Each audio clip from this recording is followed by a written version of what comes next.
If you're exhausted from grinding long hours, working harder isn't the answer. You need a system.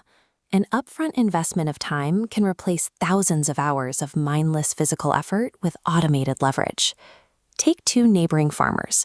One hauls 50 heavy buckets of water by hand every single day, while the other works half the time using a drip irrigation network.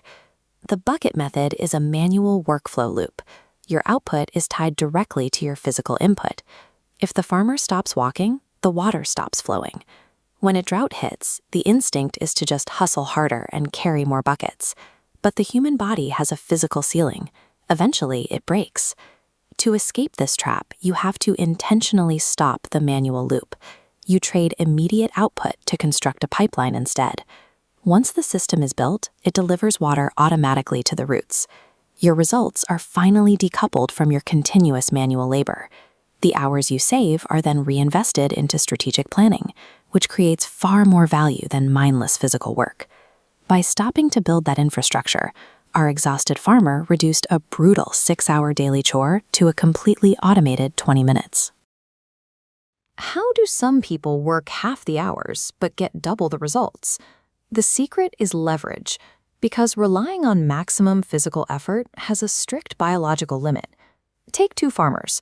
One hauls heavy water buckets by hand 12 hours a day, while the other spends his time building an automatic drip pipeline. The bucket method is linear effort. 1 hour of labor equals one small batch of water, and the second he stops walking, the watering stops entirely. But the system builder faces a trap. For the first few days, building that pipeline requires intense effort, but produces absolutely zero water. To everyone watching, it looks like he's failing. But then the pipeline is finished, breaking the one-to-one relationship between time and output. With one turn of a valve, the system delivers in 20 minutes what used to take 6 hours of back-breaking manual labor. It operates completely independent of his physical energy. This systemic leverage creates an upward spiral. The hours saved from mindless hauling are reinvested into high-value focus. He masters fewer crops, rests his mind, and prevents expensive mistakes. So when that physically exhausted farmer finally traded his buckets for a strategic pipeline, he didn't just save his aching back, he completely doubled his farm's entire harvest.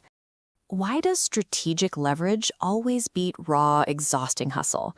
We treat endless workdays like a badge of honor, but usually just end up burnt out. Take two identical farms. One farmer hauls water buckets by hand all day, while his neighbor clocks out right at 2 p.m. Manual labor creates a hard ceiling. 1 unit of effort equals exactly 1 unit of output.